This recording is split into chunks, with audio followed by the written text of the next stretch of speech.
a metaphor for something.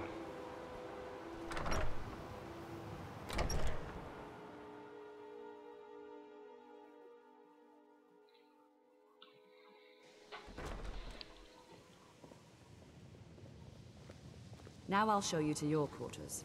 You're going to be sharing space with your fellow apprentices, who you'll meet shortly. This is where you'll be staying. This bed and desk are yours. Please try and be considerate of others. Now, let's go back to the Hall of the Elements, where most of the members gather for lectures and study sessions. Not bad digs. I got a decent place to stay now, too. I like it. And all I had to do was shout. Initially, you'll be learning from Tolfdir, one of our most esteemed wizards.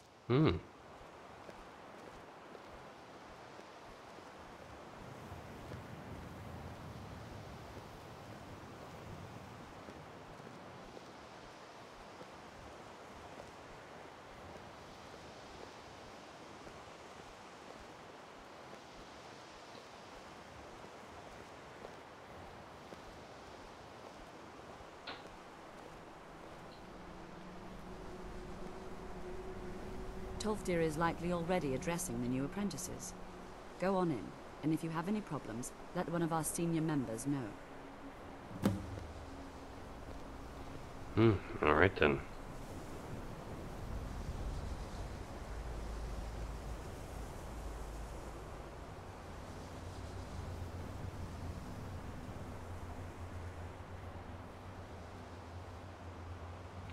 You know, I probably shouldn't carry a weapon to class. Let's change.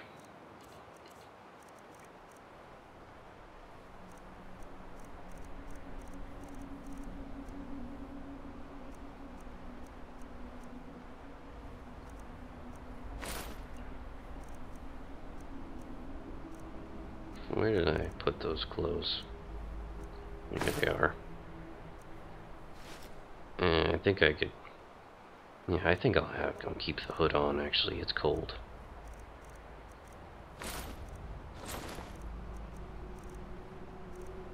Where are my stiff boots? There they are.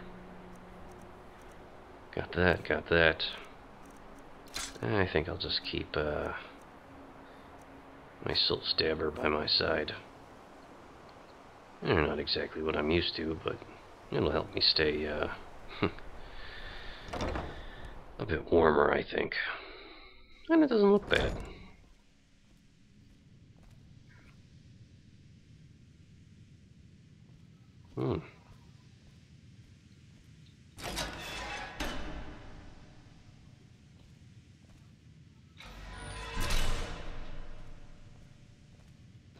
Arcanium. I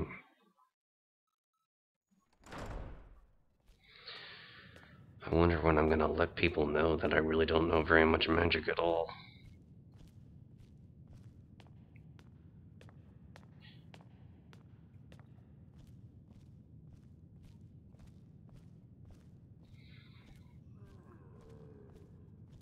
This place certainly is pretty enough.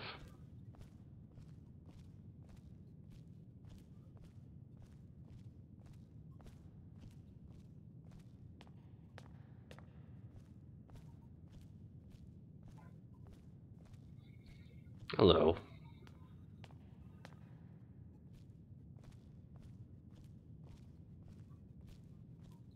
I don't want to see you treating any of these books poorly. Are we clear? You are now in the Arcanium, of which I am in charge. It might as well be my own little plane of oblivion.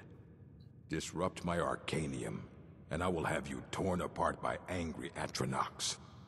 Now, do you require assistance? You apparently take your work, very seriously. Of course I do. If I didn't, most of these books would have been burned to ashes or dissolved to nothing before the Third Era. Mages need to be reminded to be careful around research materials. Well, this is quite an impressive library. A mage is only as good as what he knows. I try to make sure as much knowledge is available as possible. We've been keeping this collection since the Second Era. Books have come and gone during that time, but it's mostly intact.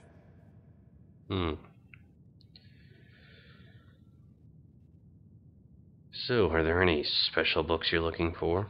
As a matter of fact, there are. Have you ever heard of Shalador? Immensely powerful mage, back in the First Era. Had an understanding of magic few have ever matched.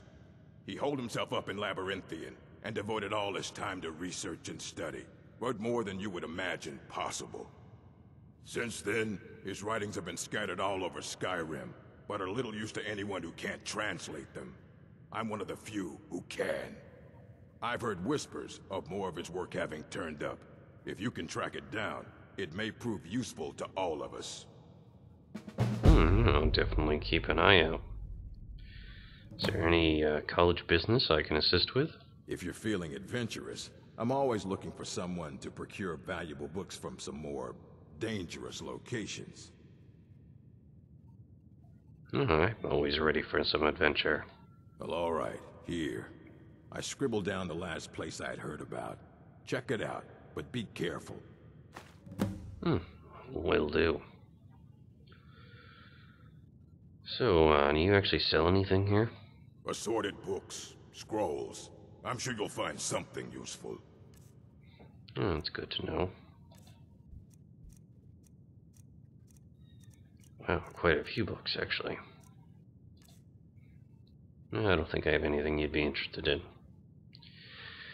Yeah, this might be a bit of a touchy, tough subject, but I'm actually looking for an Elder Scroll. And what do you plan to do with it? Do you even know what you're asking about? Or are you just someone's errand boy?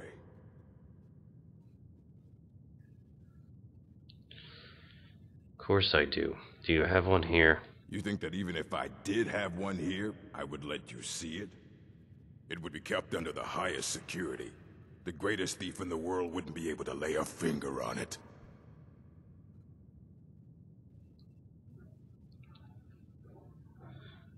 Do you at least have any information on them? Of course.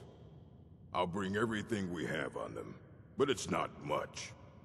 So don't get your hopes up. It's mostly lies, leavened with rumor and conjecture. All right.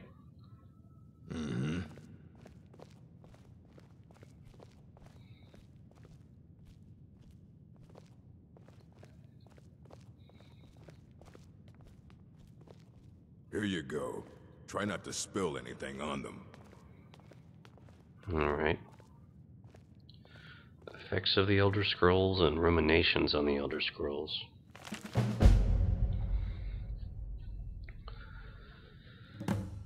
By Septimus Cygnus, College of Winterhold. Imagine living beneath the waves with a strong-sided blessing of most excellent fabric. Holding the fabric over your gills, you would begin to breathe, drink its warp and weft. Though the plant matter fibers imbue your soul, the wretched plankton would pollute the cloth until it stank to heavens of prophecy. This is one manner in which the scrolls first came to pass. But are we the sea, or the breather, or the fabric? Or are we the breath itself? Can we flow through the scrolls as knowledge flows through being the water? Or are we the stuck morass of sea filth that gathers on the edge? Imagine again this time, but different. A bird cresting the wind is lifted by a gust and down by a stone. But the stone can come from above if the bird is upside down. Where then did the gust come from? In which direction? Did the gods send either, or has the bird decreed their presence by her own mind-making? The all-sight of the scrolls makes a turning of the mind such that relative positions are absolute in their primacy. I ask you again to imagine for me. This time you are beneath the ground, a tiny acorn planted by some well-meaning elf maiden of the woodlands for her pleasure. You wish to grow, but fear what you may become, so you push off the water, the dirt, the sun, to stay in your hole. But it is the very pushing that you become a tree in spite of yourself. How did that happen? The acorn is a kind of tree egg in this instance, and the knowledge is water and sun. We are the chicken inside the egg, but also the dirt. The knowledge from the scrolls is what we push against to become full-sighted ourselves. One final imagining before your mind closes from the shock of ever knowing. You are now a flame burning bright blue within a vast emptiness. In time you see your brothers and sisters, burnings of their own in the distance and along your side. A sea of pinpoints, a constellation of memories. Each burns bright and then flickers.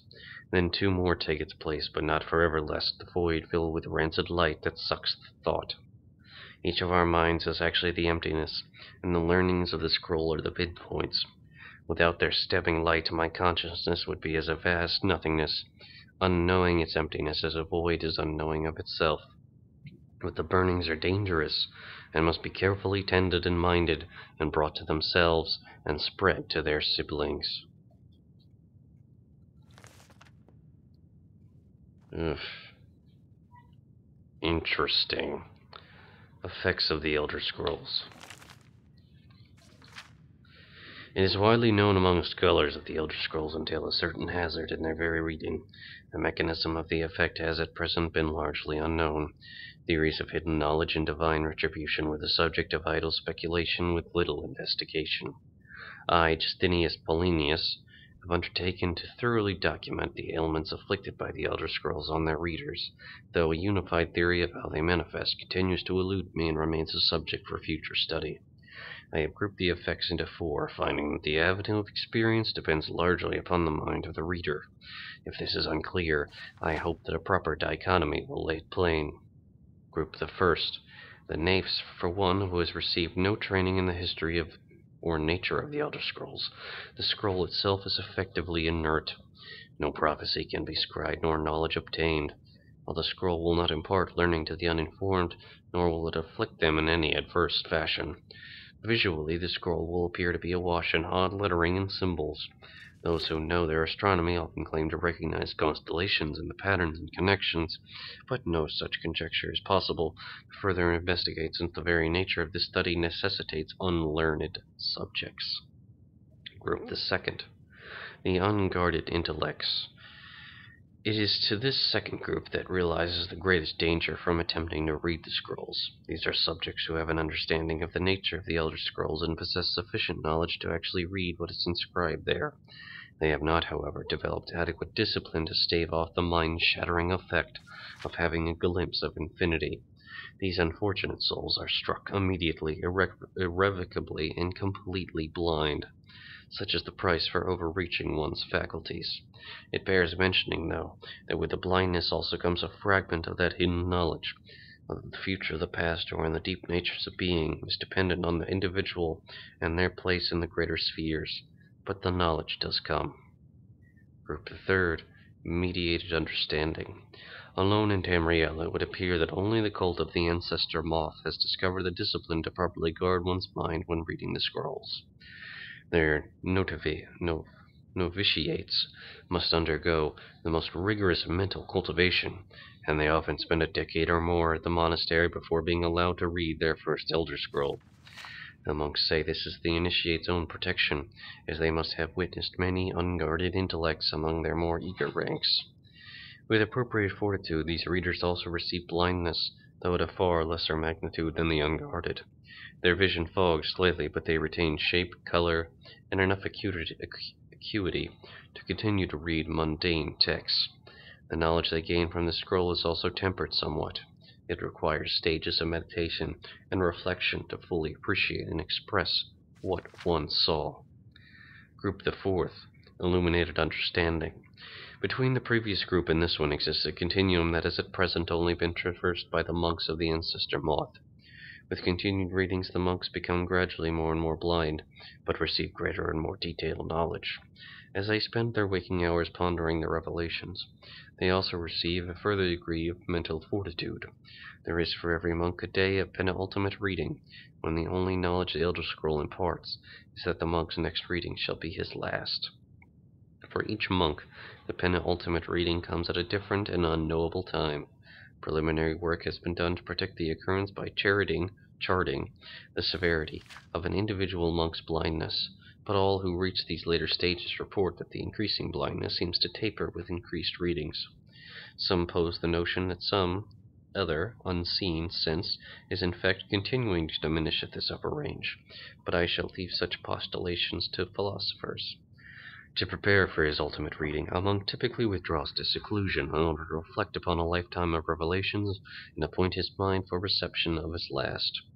Upon this final reading, he is forever blinded as sure as those unguarded ones who race to knowledge. The illuminated one, though, has retained his understanding over a lifetime, and typically possesses a more integral notion of what has been revealed to him. It is hoped that this catalogue will prove useful to those who wish to further a mortal understanding of the Elder Scrolls. The moth priests remain aloof about these matters, taking the gradual debilitation that comes with reading as a point of pride. May this serve as a useful starting point for those hoping to take up such study. Dictated to Antius Mictum, 4th of last seed in the 126th year of the Second Era. Interesting. I don't want to see you treating any of these books poorly. Are we clear? Hundreds of years have Yes, gone we're into clear. assembling this collection.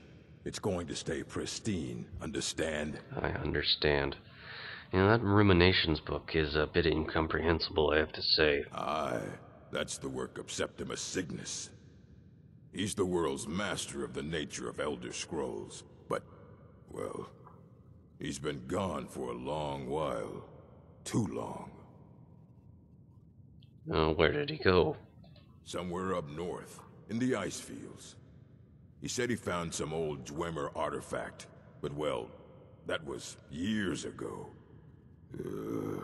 Haven't heard from him since.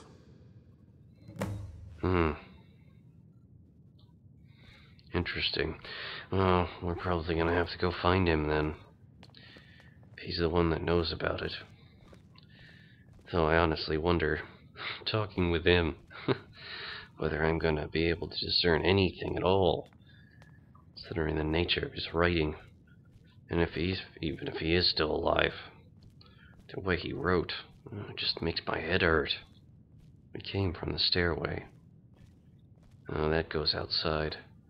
I think this is where we need to go.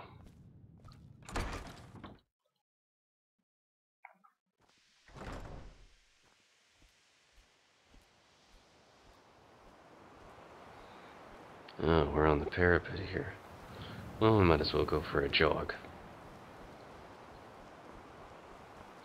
This actually probably would be a decent place to exercise. What would this be? Hall of Countenance.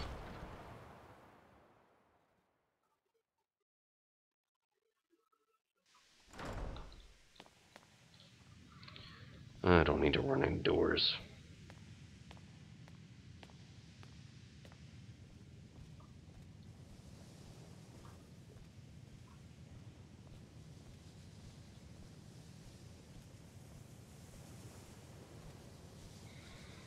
Oh.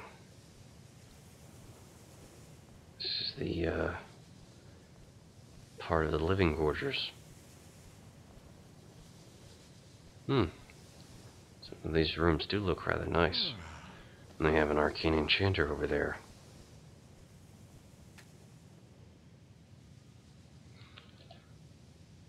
I really don't have anything to unenchant, though. So we'll leave it be.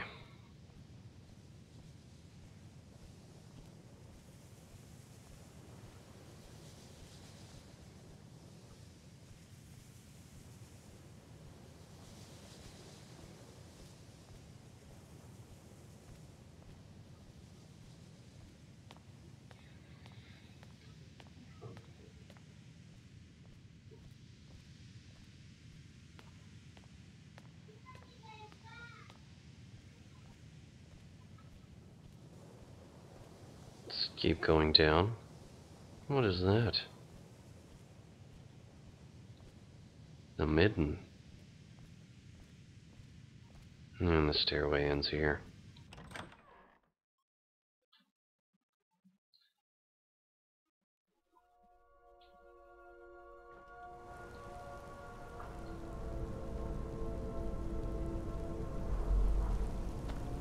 And what is this? I mean, I understand if it's the cellar, but that's not a good sign.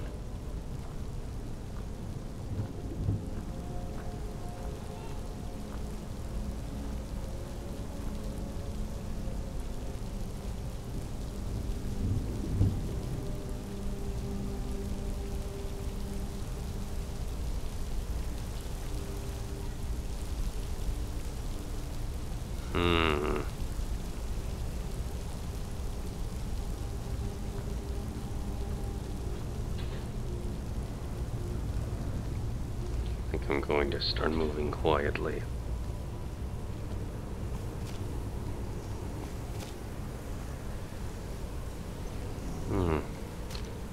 Apparently leads up to the surface.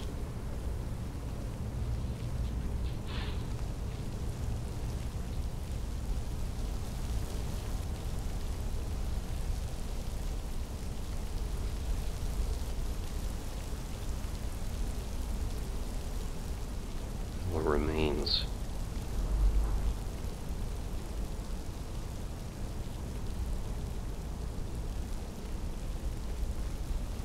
This is not good at all.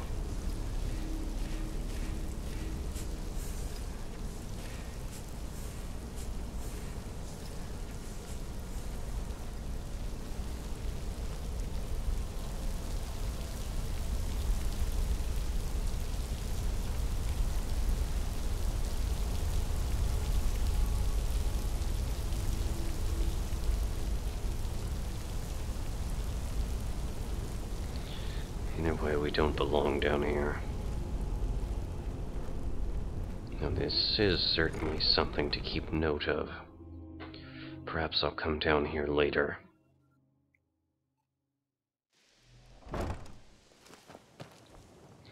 For now, though, I think I'm rather late for class, so I should probably be going.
Welcome, welcome. We were just beginning. Please, stay and listen. So, as I was saying, the first thing to understand is that magic is, by its very nature, volatile and dangerous. Unless you can control it, it can and will destroy you. Sir, I think we all understand that fairly well. We wouldn't be here if we couldn't control magic. Of course, my dear, of course. You all certainly possess some inherent natural ability.